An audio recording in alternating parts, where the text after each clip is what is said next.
இவ்வளவு செஞ்சுட்டு பிரதமர் மோடி அவர்களே, நீங்கள் ஊழல் பத்தி பேசலாமா? அதனாலதான் சொன்னேன், உண்மையிலேயே ஊழலுக்கு ஒரு யூனிவர்சிட்டி கட்டி அதுக்கு ஒருத்தர் வேந்தரா நியமிக்கணும்னா அதுக்கு பொருத்தமான நபர் மோடியை விட்டா வேற யாரும் கிடையாது. ஏன்னா ஊழலை சட்டபூர்வமாக்கின சாதனையாளர் மோடி தான். அது மட்டுமா, இப்ப ஊழல்வாதிகளுக்கு கேரண்டி கொடுக்கிற made in BJP washing machine வச்சு ஊழல் கரை படிஞ்சவங்களை சுத்தப்படுத்தி இருக்காரு.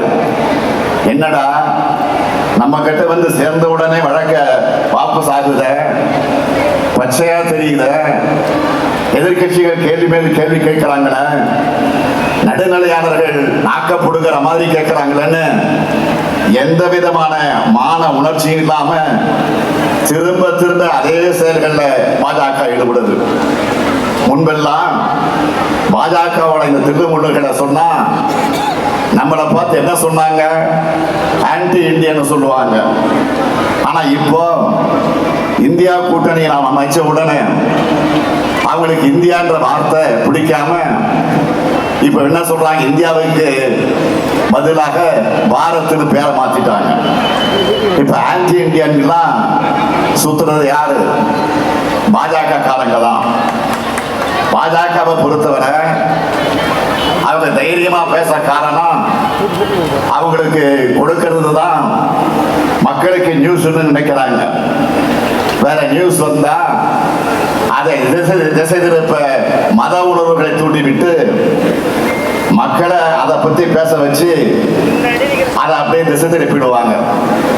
பிஜேபி ஒரு மாநிலத்தில் வளர அவங்க தேடுறது மத பிரச்சனைகளை தான்.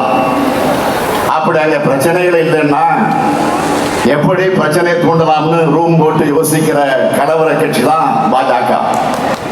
உதாரணத்துக்கு ஒன்று சொல்றேன்.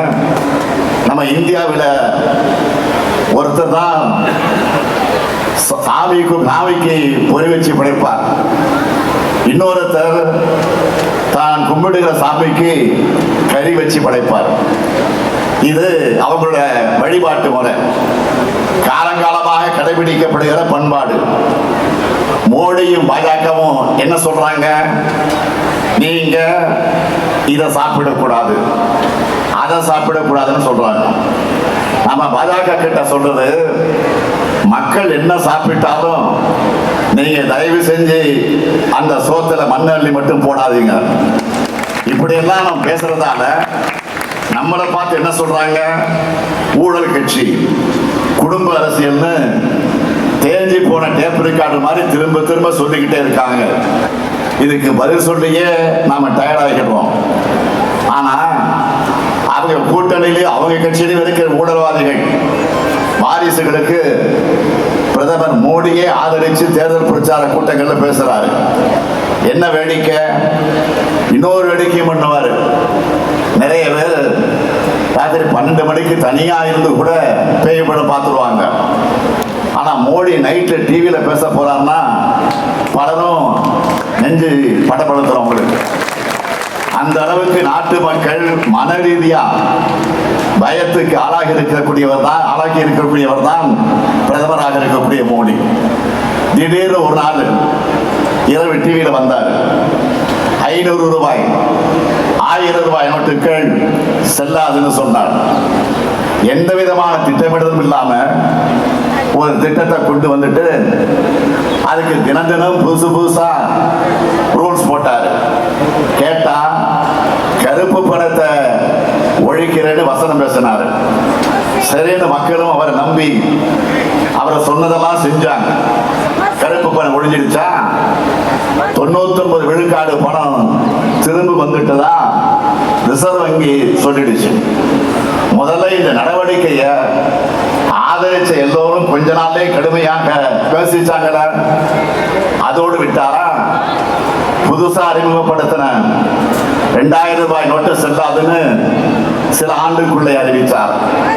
அந்த பணமும் 97 விழுக்காடு திரும்ப வந்துடுச்சு.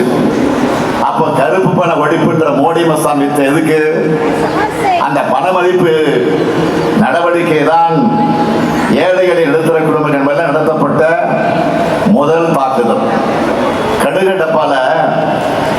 பையில இருந்த காசெல்லாம் இப்போ செல்லா காசு ஆயிடுச்சு. சிறு குறு நடுத்தர வியாபாரிகள் எல்லோரும் நடுத்தருவுக்கு வந்தாங்க. மோடி கிட்ட வாஷிங் மிஷின் மட்டும் இல்ல, ஒரு பூத கண்ணாடியும் இருக்கு. அது மூலமா ஏழைகளோட சுருக்கு பையில எவ்வளவு பணம் இருக்குதுன்னு தெரிஞ்சுக்கிட்டு அதை எப்படி பறிக்கலாம்னு சிந்திக்க ஆரம்பிச்சவர்.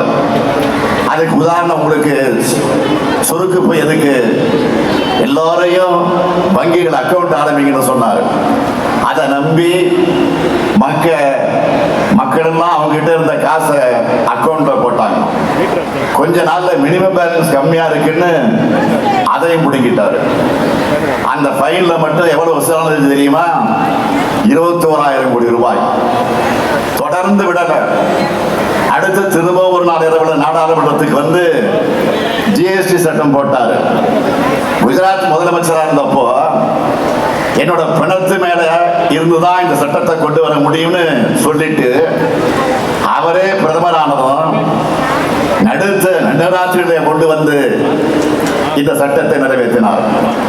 மாநிலங்களுக்கு இருந்த எல்லா நிதி அதிகாரத்தையும் ஒன்றிய அரசுக்கு மாற்றினார். இதனால மாநிலங்கள் மட்டும் முடங்கல, மக்களும் முடங்கினாங்க.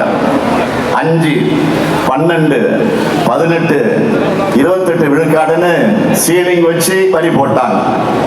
இதுல இருந்து எந்த பொருளும் தப்ப முடியாது. நீங்க அன்றாடம் பயன்படுத்துற பொருட்களுக்கு எவ்வளவு ஜிஎஸ்டி கட்டுறீங்க தெரியுமா? அரிசிக்கு 5 விழுக்காடு, பருப்புக்கும் 5 விழுக்காடு, சேமியா, சர்க்கரை, மஞ்சள் மற்றும் துணிகளுக்கு 5 விழுக்காடு வரி. பெரிய ஆன்மீக காவலர்கள் மாதிரி பேசுது பாஜக. அவங்க தான் கோவில்ல ஏற்ற சூடத்துக்கு முதல் முறையா 18 விழுக்காடு வரி போட்டாங்க. ஊதுவத்தி சாம்பிராணிக்கு 5 விழுக்காடு வரி, மெழுகுவர்த்திக்கு 12 விழுக்காடு வரி, மாணவர்களுடைய நோட்டு புத்தகங்களுக்கு 12 விழுக்காடு வரின்னு ஏழைகளுடைய பணத்தை கொள்ளையடிக்கிறாங்க. இதை பார்த்து நாம மட்டும் விமர்சிக்கல, வட மாநிலங்கள் என்ன சொல்றாங்க? ஷோலேன்னு அமிதாப் பச்சன் படத்துல வர கொள்ளைக்காரன் பார்த்தின பேரு கப்பர் சிங். அந்த கொள்ளைக்காரன் வரிதான் ஜிஎஸ்டின்னு சொல்லி கப்பர் சிங் டாக்ஸ்ன்னு விமர்சிக்கிறாங்க. அடுத்த கொஞ்ச நாள்ல கொரோனா வந்தப்போ பிரதமர் இரவுல டிவியில பேசினாரு. டிவியில பேசி என்ன சொன்னாரு? சரி, இந்த மாதிரி நேரத்தில் அவர் காமெடி பண்ண மாட்டாரு, ஏதோ மக்கள் வாழ்வாதாரத்துக்கு வழி சொல்லுவார்னு எல்லோரும் எதிர்பார்த்தாங்க. ஆனா என்ன சொன்னாரு ஞாபகம் இருக்கா? மொட்டை மாடிக்கு வந்து மணி அடிங்க, கை தட்டுங்க, விளக்கு பிடிங்கன்னு சொல்லிட்டு போயிட்டாரு. வேலையும் உணவும் இல்லாம தவிச்ச தொழிலாளிங்க ரயில்ல ஊருக்கு திரும்ப போக முடியாம காசு இல்லாம பல 100 கிலோமீட்டர் நடந்து தங்களோட சொந்த ஊருக்கு போனாங்க. அப்போ ரயில் பாதையில நடந்து போனவங்க கிளப்புல தண்டவாளத்திலே படுத்து தூங்க. அப்போ ரயில் ஏறி 16 பேர் பரிதாபமாக உயிரிழந்தாருங்க. இப்படி கொரோனாவால நாட்டு மக்கள் அரசப்பட்டப்போ கூட அந்த நேரத்தில் தனக்கான விளம்பர வாய்ப்பா பார்த்தவர் தான் பிரதமர் மோடி. அடுத்து என்ன சொன்னாரு? நான் ரெவடி கலெக்டரை ஒழிக்க போறேன்னாரு. சரி, இங்க தமிழ்நாட்டில் பாஜகவை சேர்ந்த ரவுடிகளை தான் ஒழிக்க போறாருன்னு பார்த்தோம். ஆனா இலவசமா நம்ம வழங்குகிற மக்கள் நல திட்டங்களை ஒழிக்க பார்த்தாரு. நாம தமிழ்நாட்டை வளர்க்க செஞ்சிருக்கக்கூடிய மக்கள் நல திட்டங்களை இலவச திட்டங்கள்னு குறுகிய பாதையோடு பார்த்த பிரதமர் தான் மோடி அவர்கள். அதே சமயம் இன்னொரு பக்கம் கார்பரேட்டுகளுக்கு வரிச்சலுகை அள்ளி கொடுத்தாரு. அது மட்டுமல்ல, ரயில்வேல மூத்த குடிமக்களுக்கு 50 விழுக்காடு இருந்த கட்டண சலுகையும் எடுத்துட்டார். அதாவது மக்களோட வறுமையிலும் ஏழாமையிலும் கூட லாபம் பார்க்கணும்னு நினைக்கிறவர் தான் மோடி இருக்காரு. இந்த லட்சணத்துல தன்னோட 10 ஆண்டு கால ஆட்சி வெறும் ட்ரைலர் தான் பஞ்ச் டைலாக் வேற பேசுறாரு. பிரதமர் மோடி அவர்களே, உங்களோட ட்ரெய்லரே இப்படி கர்ணகொடூரமா இருக்க, உங்க படம் ஓடுன்னு நினைக்கிறீங்களா? கண்டிப்பா படம் ரிலீஸ் ஆக போறதே இல்லை. இன்னொன்னு சொல்றாரு, 10 ஆண்டு ஆட்சி வெறும் சூப்பு மட்டும்தான் விருந்து தயாரிட்டு இருக்கான். பிரதமர் அவர்களே, சூப்பே கேவலமா இருக்குன்னா மக்கள் வாந்தி எடுத்துட்டு இருக்காங்க, விருந்துக்கெல்லாம் வரமாட்டாங்க. இதையெல்லாம் பேசி தனக்கு 3வது முறையா ஒரு வாய்ப்பு கொடுங்கன்னு பிரதமர் கேட்டுட்டு வர்றாரு. மோடிக்கு 3வது முறை வாய்ப்பு என்பது இந்த நாட்டு மக்கள் தங்களுடைய தலையில தாங்களே மண்ணெண்ணெய் போட்டுக் கொள்வதற்கு சமம். இதை நான் தனிப்பட்ட ஸ்டாலின் நான் சொல்லல, ஒரு கட்சி தலைவரா சொல்லல, பொறுப்புமிகு இந்திய குடிமகனா சொல்றேன். மோடியோட பேச்சுக்களை நாட்டு மக்களான நீங்களே எடை போட்டு பாருங்க, சீர்தூக்கி பாருங்க. அவருடைய பேச்சில எதையெல்லாம் மைய கருத்தா பேசுறாரு. இதோ நாங்களும் தேர்தல் பரப்புரைக்கு உங்கள் ஆதரவு கேட்டு வந்திருக்கிறோம். கடந்த 3 ஆண்டுகள்ல என்னென்ன திட்டங்களை நிறைவேற்றி இருக்கோம், என்னென்ன சாதனைகளை செஞ்சிருக்கோம்னு எடுத்து சொல்லி வாக்கு கேட்கிறோம். திமுக காங்கிரஸ் வெளியிட்ட தேர்தல் அறிக்கையில மக்களுக்கான வாக்குறுதிகள் இருக்கு. அதுதான் இந்த எலெக்ஷனோட ஹீரோ.